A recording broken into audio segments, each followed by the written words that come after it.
Hello there. In this video I am going to be discussing the purpose of interviews and interviewing techniques.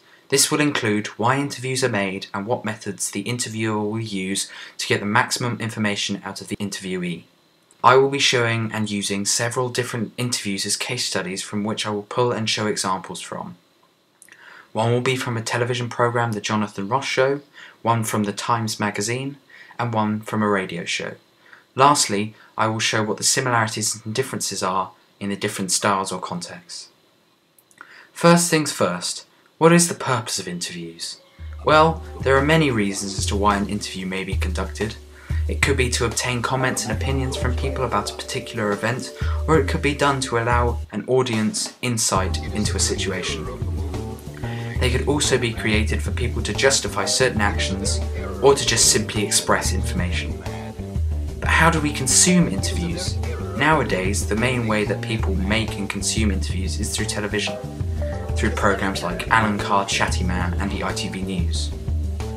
However, we can also read interviews in magazines or newspapers, listen to them on the radio, and read them online. My first interview example is from a TV show called The Jonathan Ross Show. In this interview, the interviewer, Jonathan Ross, is interviewing an actor called Tom Hardy. The main purpose of this interview is to entertain, and therefore is very light-hearted, and the interviewer does not ask any pressing or difficult to answer questions. The structure of this interview begins with Jonathan Ross introducing Tom Hardy to the show. He's one of the most brilliantly gifted screen actors of our generation. Ladies and gentlemen, it's the fabulous Tom Hardy! Jonathan Ross stands up to shake Tom's hand.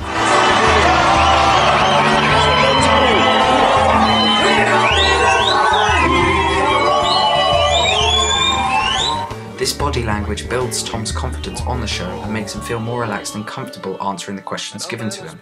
It also builds rapport, meaning that it builds a relationship between the interviewee and the interviewer. This show's structure continues onto the developmental questions, in which Jonathan inquires about Tom's accent and where he is from. Where are you from, Tom? Where's your accent? Because your accent's quite hard to place, Stefan. This is a multi-stranded question created from the use of two close question types. Again, this type of question builds rapport between Jonathan Ross and Tom Hardy.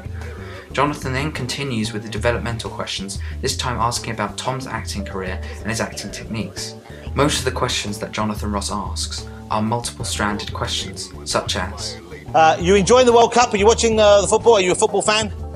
These require more than just a one-word answer from Tom. They are also light-hearted questions and, while still being key questions that gain information, they are still entertaining to the audience. Jonathan Ross actively listens to Tom, making jokes about what he says and asking Tom relevant questions. He also compliments Tom on his acting work and his achievements, which, again, builds rapport. The show's structure continues with more developmental questions and enters the new topic of Tom Hardy's latest film. At this point in the interview, a video clip is shown on screen. Behind you stands a symbol of oppression. Blackgate Prison, where 1,000 men have languished under the name of this man, Harvey Dent, who has been held up to you as the shining example of justice. We're just gonna keep moving you till we can get you in front of the camera. You have been supplied with a false idol to stop you tearing down this corrupt city.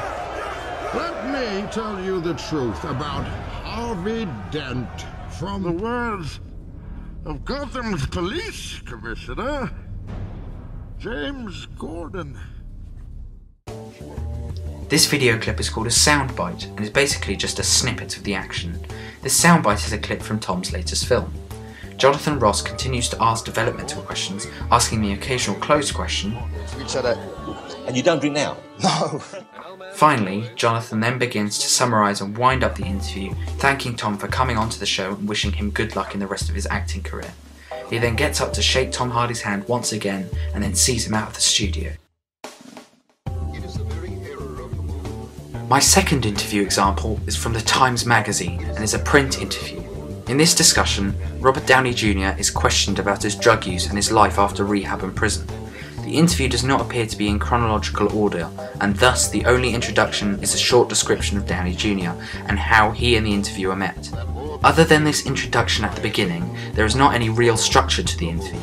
The written interview only shows the important parts of the meeting and none other building in confidence and rapport. The only questions asked in this interview are open questions that are about hard news and very investigative. The interviewer asks a lot of direct questions which warrant specific answers. He also asks a few suggestive or indirect questions. Because this interview is in a magazine article, there is no way to be able to comment on body language and there are no sound bites.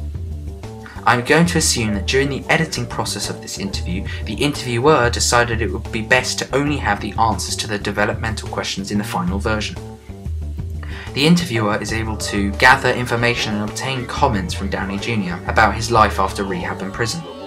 The writer describes what is happening at the interview and what Downey Jr. is doing throughout it. However, he does not comment on body language.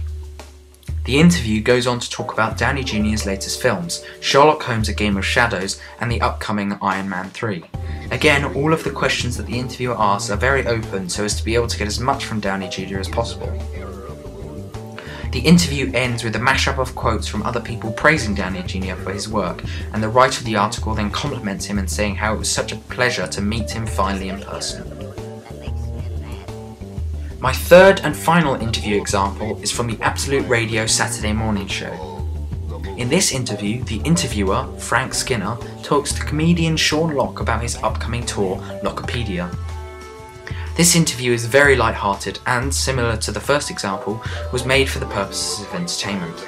The structure of the interview begins with Frank Skinner introducing Sean Lock onto the show and asking how he is. And Sean Lock has joined us in the studio. What about that? Yes, that Sean Lock, the famous one off the telly. How are you? Good morning. Very good, thanks, Frank. Good. This builds confidence and rapport between the two of them, allowing the interviewee to feel more relaxed and open to questioning. However, because in this instance Frank Skinner and Sean Lock are old friends, the interview structure goes straight onto the developmental questions. In this interview, Frank Skinner asks a lot of multi-stranded open questions, such as... Yeah, get it out of the way. Yeah, no, it's not a normal stand-up comedy show, is it? It's got a sort of special element, interactive kind of. Oh, it's 21st century. These questions are intended for a longer answer, and therefore the interviewer obtains a lot of key information. As this is a light-hearted interview, there is a lot of joking around and emphatic talk. Frank Skinner actively listens to Sean Lock, and this is obvious because he makes comments and refers back to previous things that Sean Lock has said.